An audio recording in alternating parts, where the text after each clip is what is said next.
when you were like, dude, you got to stop. And the reason why you got to stop is because you have $100 million business here that you need to be more attentive to, because that $100 million business can be $1 billion business. Let's talk about how what were we talking about? It was kind of like the whole me going through university whether or not I actually think it's applicable. You were mentioning how you sometimes like regret actually not finishing university. Yeah. So I wanted to talk to you about, I wanted to get your perspective of, because I dropped out and I was in school for engineering. And then I went through a bunch of other programs. And at the end I was like, business management, business finance, which I only went through a few semesters. So I didn't really like learn much, to be honest with you. Yeah. So I really have no education. And the education that I do have partially is engineering, which is totally like not applicable. I can see how my mind works, why I would actually be good at engineering, because I could figure problems out. I feel quicker. But in terms of like a business setting, I don't feel it's like all that applicable. And it doesn't necessarily help me out. It might be my natural, putting a puzzle together acumen that it helps me in business, which is why I might be good at engineering, putting pieces together and stuff like that. But in terms of like operating and managing a business, I'm gonna guess that engineering probably doesn't help you all that much. So what would be interesting is getting your perspective on, going through 4 years at McGill, which is Canada's, highest regarded university. Yeah, apparently. And going through the MBA program, then coming here and getting thrown in at like a high level position, working with all the businesses that we have on the go, and what you've seen, where your education helped you, where you feel it didn't help you, where it feel it prepared you, where it didn't prepare you, as well as where you think my lack of education either prepared me and didn't prepare me, or was useful and wasn't useful. So I'd be really interesting to see. I think a lot of people would actually probably be interested in hearing like what your perspective is on that, and coming into this kind of scenario. I think one of the things that I developed through schooling, that I think school used to push it, and that's why I was talking to you about this morning, that schools are actually like not pushing this as much anymore, is the whole idea of just like building that tenacity and building that where, if you don't, let's say, complete an assignment, like you're fucking failing. Like there's just, it's very binary. And it's like that in work. Like if I just don't complete an assignment or whatever, like that project, or let's say that customer that I'm trying to close, that's a couple $100,000 customer, like if I don't actually complete the task, that's not going anywhere. I'm not getting the commission or whatever it is, right? There's a certain tenacity in like, I feel like any sort of employment role that is required in order to do a good job. And I think that, for example, one of your greatest skill sets as an entrepreneur is that tenacity of just being like, I'm gonna fucking, like, I might fail or whatever you want to call it like a million times, but I'm never going to just accept that. I'm going to keep on fucking plowing through and just figure it out, and I'm going to get it done one way or another. What's happening right now, I feel like in school, this might be a little bit of a tangent, but I feel like what's happening right now in schools is that if you complete the task on time, and you get, let's say, like an A, great. But if you don't hand that in on time and you hand it in a month late and you do the same quality of work, you'll still get that A. So there's no penalization for any like timelines or whatever. And there's so many accommodations that are being made right now to allow students just to feel like comfortable. And one of the issues that I feel like is that that's so not applicable to either entrepreneurship or even just like any real life position, even like a higher level management supervisor role, or even just any kind of like entry level role. If you're not developing that skill set, like you're gonna get fucking squashed very quickly. Yeah, okay, you might be able to find a job, but you're not going to necessarily get promoted quickly, because like employers, like us being employers, me doing the interviews and and overseeing the performance of like a lot of the employees, like if I see somebody that's just like always hands something in late, or just like doesn't do something, or like just pushes off a task, like they're not going to get promoted, right? So I feel like going to get promoted. They're not going to fucking have a job for much longer. Exactly. Right. It's literally not how the real world works. And I feel like the school system used to actually help kids develop that a lot more. And I feel like that I might have developed it if I wasn't going through school. Maybe it's in my blood. I don't know. I feel like also sports really develops that as well. That tenacity of being like, yeah, okay, you might be fucking losing a game, but you don't just give up in the third quarter if you're down by fucking 10 points. You better fucking pick up your bootstraps and go, right? Yeah. And so I think like sports plays a huge role in that the development of that mindset as well. But I feel like that's one thing the school board is really struggling with right now. I'd say from an undergrad perspective, I guess maybe it trains with like problem solving, but at the same time you can develop like problem solving skills the same way kind of like in other non-school settings. I feel like undergrads are just the new high school in terms of just being a generic education that, okay, it's teaching you a little bit of kind of everything, but it's not necessarily applicable to anything in real life. I found that my 1.5 year MBA was very valuable. So not real life and business, but not in terms of just like real life practice of business. But I do find often the things that I learned. So what I found was like in my MBA program, there's still a lot of keeners that were trying to get like straight A's. I kind of like still not a lot of what? Keeners. The hell is a keener? A keener is just like someone who wants to get fucking straight A's that wants like just to do it like they're like a teacher's pet sort of idea. Never heard that before. Oh, yeah. Okay. So a keener.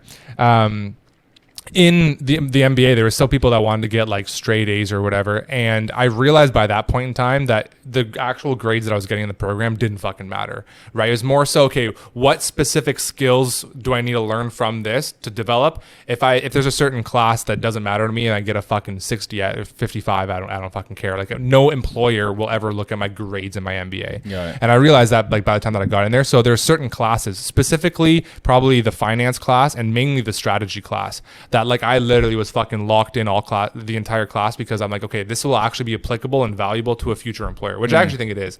And what happens in, for example, like the strategy class is it talks to you a lot about just like these case studies of what's actually going on in real businesses, and it breaks down the fucking details and every approach to the problem. It'll break down the problem from a financial perspective, from an HR perspective, from like an internal and an external analysis. It'll break down like maybe some like problems that are going on with management or ownership or whatever it is. And it'll break down the problem and everything from small businesses all the way up to fucking multi-billion-dollar companies. And then it'll walk you through like how to actually go about, so all the different research of the different approaches you could take to attacking that problem, understanding that like there's never a problem that only that business has ever experienced. For sure, like whatever problem that business is experiencing, there's been a fucking whole host of businesses that have experienced before in the past. And that there's a certain theoretical approach from looking at all the different businesses of how you could actually approach that problem. And I've found like several times that it's been valuable, like in what we do here, where you're like, okay, well, how do we approach our like pricing strategy? Right? There's an actual fucking full-blown case study about a company that has like successfully gone through updating their pricing and not having it negatively impact sales, right? That's something that's theoretical, but had a practical application here. So I find like beyond that, like there's the thing is that like oftentimes I'm like, well, what if I think I spent probably about 125 grand, 130 grand on schooling total. And I often think I'm like, okay, what would have happened if I just graduated from high school and spent 130 grand on a fucking fourplex or something, and like just then start working right away at an entry level job in business or whatever, making fucking minimum wage for 5 years. Would I be farther ahead by doing that versus actually going through all the schooling, accumulating all of the debt? And like that's often one thing I wonder, right? Like I got to a certain point in my career by maybe the age of 27, 28, but if I would have fucking spent 10 years of just starting working at an entry level job, could that have gotten me to the same level without necessarily all the theory? I don't know. Like that's one thing that I often wonder, because I definitely think that there's value, but it's also how much is actually coming from the schooling versus how much is coming from, like I have lots of kids, for example, like I was telling you, like McGill, for example, to get into McGill required like a 93 or 94 average. I think it was 94. And so academically speaking, some of the brightest kids like around. Now that is like kind of looking at that as an overall kind of like, analogously, whatever the fuck. Looking at analogy. What? Analog? I don't fucking know. Looking at that group of people of let's say like a case study of let's say like 100 fucking people. Schooling didn't come in handy there, eh? I know, fuck. Connor, cut all that shit. No, keep it in. Oh God. Let's drive the point home here. That was brutal. So that's like funny, looking at let's say like 100 of the kids that I knew at McGill that are all like required like a certain like 94 average, like career wise, majority of them are either like went through med school and then graduated and are now doctors. A much higher percentage versus, let's say, people that I knew that went to University of Windsor. So there definitely is a correlation between like high school grades and maybe percentage of going into like those STEM jobs, right? But like people that were not in sciences, the jobs they have are not very different from if they hadn't gone to McGill and they went to St. Clair College instead. Yeah. Right. So I'm just like, well, how much of an impact does it have? So I think kind of like if you're looking to go into, like STEM jobs, I think like absolutely a university is helping you out. But you have to learn those skills. You have to, if you want to be a surgeon, you have to fucking learn surgery in school. You're not going to watch it on YouTube. Whereas if you want to get into real estate, you can watch how to fucking do a tile job on YouTube and you'll be just fine.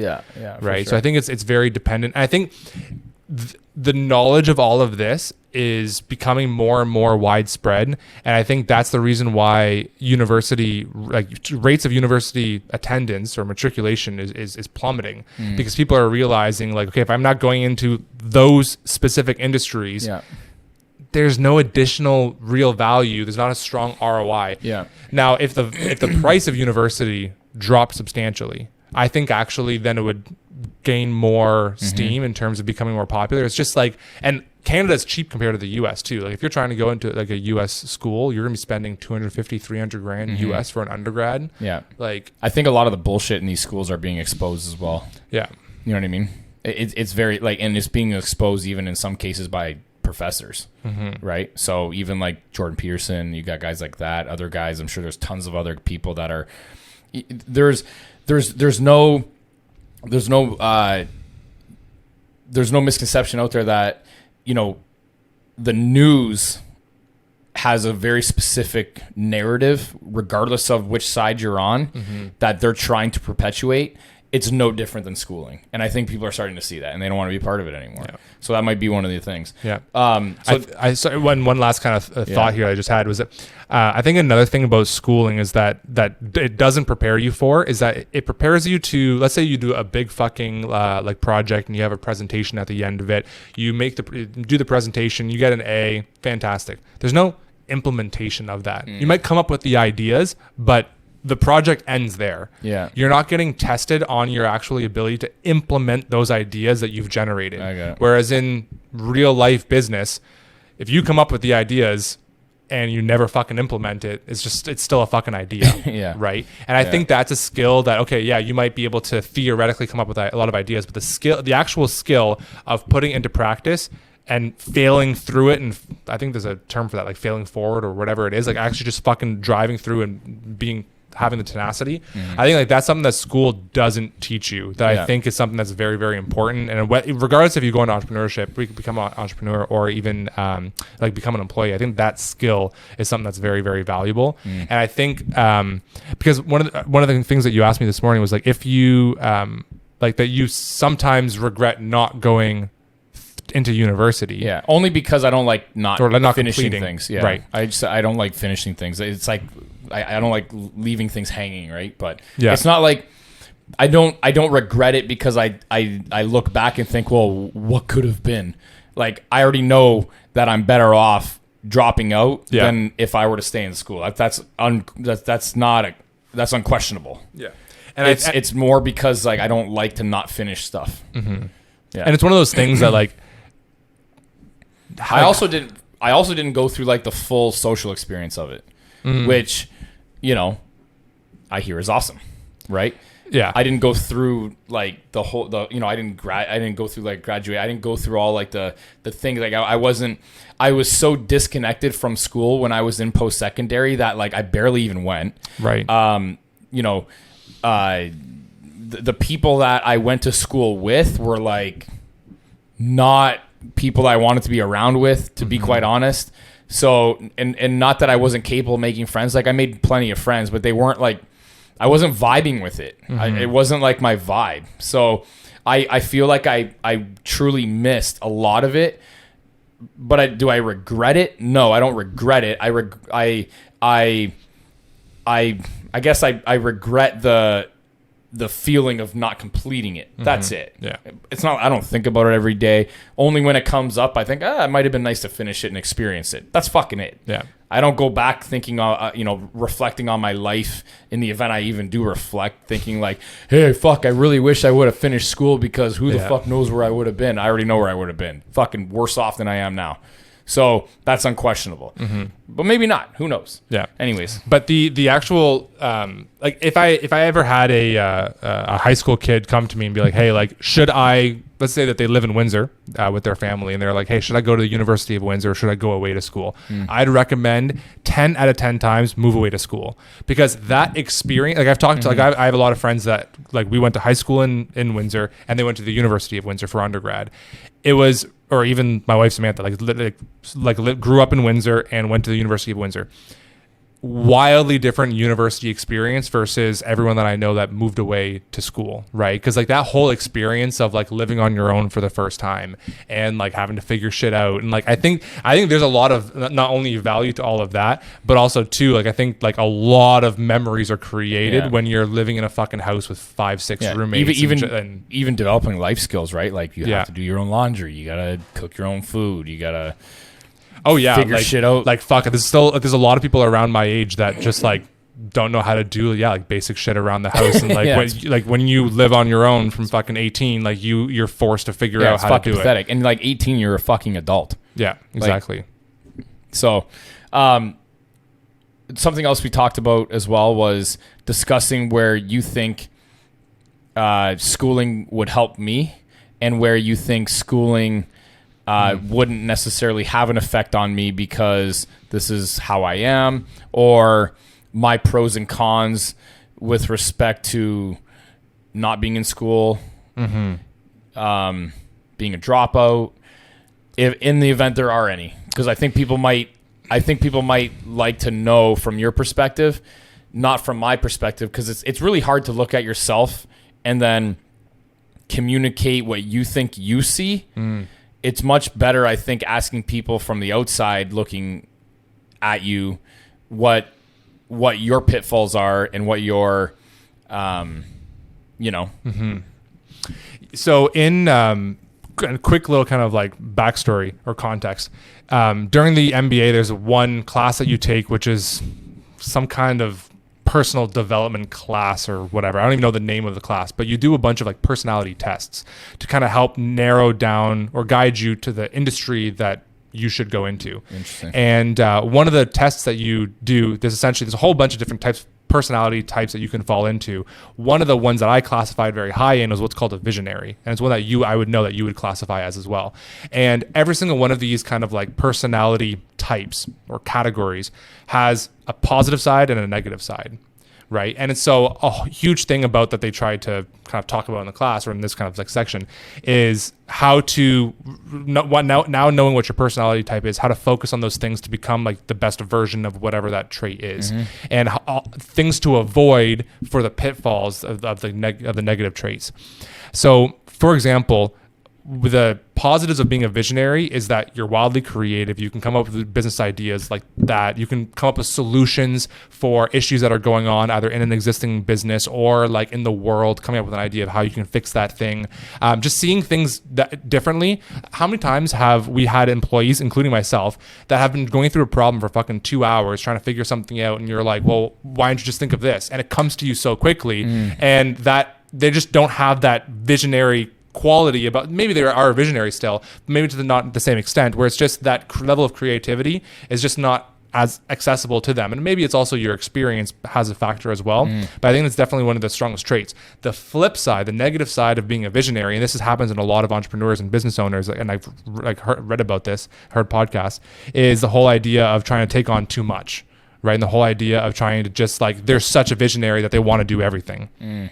Right. And that's something that we talk about all the time. And like that you always come up with great ideas, but it's like, I try to then be the voice of, okay, let's try to select the best of the very good ideas. Yeah. Because at the end of the day, we can't, if we try to do everything, we'll do everything poorly. Yeah. Whereas if we narrow it down, we can actually do those things great. Yeah. Right. And because we, at the end of the day, even if we were to hire 1,000 people or whatever to try to turn all these ideas into reality, then maybe the systems aren't put in place in order for them to succeed. Maybe they don't have the guidance. Maybe they don't understand the actual vision. Maybe they're misdirecting it. Yeah. And you as an individual don't have the capacity to micromanage 1,000 people. Yeah. Right. And this complex is wildly common in entrepreneurs, like extremely common. That something just that they kind of like have to work through.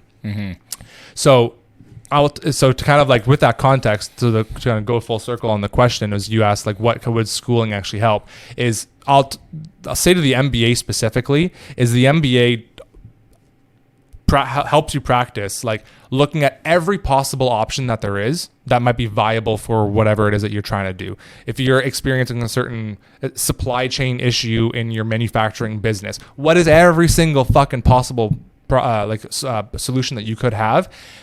Going through, analyzing each one, and then selecting one and moving the fuck on, right? And I think that's one thing that if you were to balance the visionary with then being like wildly decisive and selective and narrow on like certain topics or business ideas, I think each one might be able to succeed a little bit more. I'm not saying that they're not successful right now. I think just the rate of success is slower. Right? Like the golf course is succeeding. It's doing well. Canadian Protein is succeeding and doing well. Coachwood Capital has a great foundation. We have a couple properties and it's doing well, right? I just think the rate of growth of each one is slowed. Now, as long as you're okay with that. Because I'm trying to do everything. Yeah, I'm trying to do everything. Yeah. Start multiple things and stuff yeah, like because that. then not only are there the existing businesses, but there's also, for example, like your personal brand, which is a business at the end of the day, which requires attention and focus. Yeah. There's all the ones that are in startup phases, right? There's the Yeah. meal prep company, there's a clothing line, there's all these things that are, and arguably the startup phases require the most mental capacity. Yeah, because for sure. because you have to try to like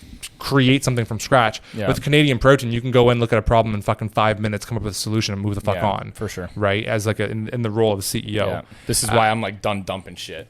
Like I'm just done. Yeah. You know what I mean? Like there's certain things that make sense for existing synergies. You know, meal prep with the golf course and Right. Canadian Protein. That's a no-brainer synergy. The clothing line, it's not. That's back burner shit. I want to get these things settled. We want to see extreme growth in all of these. Even like Coachwood Capital, we got to get on the growth on the growth trajectory there.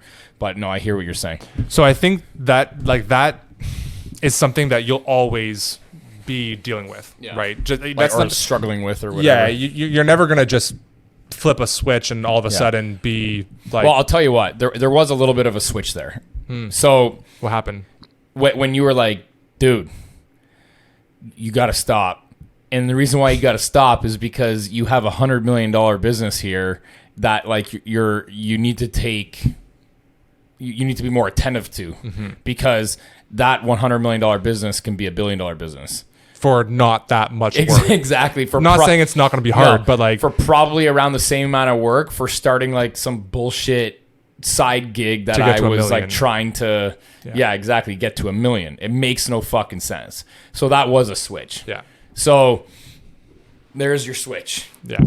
and I think that what I've seen from, and now this is maybe where a little bit of a theoretical knowledge comes in, just from being exposed to how other businesses do it. I've seen, for example, how businesses have gone from, like, I think we have total across all of our businesses, maybe 105, 110 employees right now. Yeah, at this point, slowing down. Yeah, something like that. We're getting more efficient with everything we're doing, bringing in machinery. Yeah, and stuff like that. And essentially, like, yeah, with all of that sort of stuff, with our natural... at one point, we would have been closer to 200. Yeah, at one point. Yeah. With our natural attrition that's going on, we're just finding that we don't necessarily have to bring certain roles back with the kind of efficiencies that we're bringing in. Yeah. And then also in the golf course, it's just seasonal, right? So Yeah. we're entering into the winter season, off season. Yeah. That's normal. It's expected. But I think that seeing how...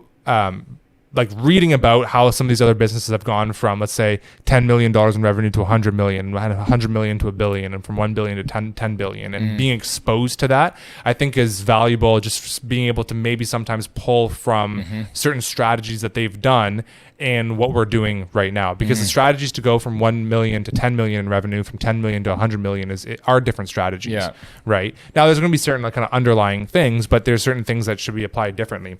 And the one thing that when you have a conglomerate of companies, like a group of companies, in order to actually grow from, let's say, like 10 million to 100 million, 100 million to $1 billion, is setting up essentially like VPs or sub CEOs or whatever you want to fucking call it, where, and this is very common in group of companies, where they have their CEO of the group, and let's say that they have 10 different companies. Each of those companies has one person that's running the show, the day-to-day of that company, right? Yeah. That they then are answering up to the CEO of the group, but they're not being involved in any of the other businesses. Yeah. They might have a fucking team of 1,000 employees underneath them, but they're the CEO of that subsidiary. Yeah. And that's one of those kind of like overarching kind of corporate structures is very common as you grow a group of companies larger. Yeah. And I think being exposed to that and how to actually set up your company like in terms of a corporate structure optimally to allow for that growth is something that's very valuable. Because if you have just a group of 200 people, itch my back like crazy, right? Where everyone's at the same level, it's hard to actually have any sort of like clear, concise like path of delegation, who's responsible for what. That's even something that we've tried doing a lot more this year, is just cleaning up everyone's role. Naturally, in a smaller organization, each person's going to wear many hats. That's always going to be the case when you have like less than 20 employees, less than 30 employees. Like everyone's going to be doing multiple things at all times. It's just the nature of it. But as you grow bigger and bigger, that actually becomes really inefficient, because then it's like, who's responsible for things fall through this, the cracks, right? Exactly, because then no one actually takes the ultimate responsibility for whatever that one thing is, right? So now, for example, we have like one person dedicated towards this thing, and that regardless of whatever problem's going on, if it has to do with that, they're responsible for it. They're answering to it. One of the things that I was thinking about was literally this. This is what kind of actually sparked this whole conversation. Was last night I saw Elon Musk is taking over as CEO on Twitter, right? And I'm thinking in my head, okay, so that's like SpaceX, the Boring Company, Tesla. I don't know if he's CEO of the Boring Company or whatever. It doesn't matter. It's just say he is. And now Twitter. He is. Is he actually going to be effective at running companies of that size, being the CEO, the direct CEO, not the overarching CEO, the direct CEO of those companies? So it's kind of interesting. I guess time will tell. Yeah. From what I've heard about, now I don't know very much about Elon Musk at all, but from what I've heard essentially is that he kind of splits his days where he's at like one company, only focus on that company from a certain time to a certain time, and then transitions over to the other one. But maybe with Twitter now, he might not be in the operations as much. Whereas with Tesla, like apparently 90% of his work at Tesla is engineering work. Right. So what he's done is a lot of other responsibilities that CEOs. Maybe he's not CEO of Tesla. Maybe I got that wrong. No, I think he is still. Maybe people can, comment below. Let us know. Let us know what the hierarchy is at all of these different companies, because I ain't fucking looking it up.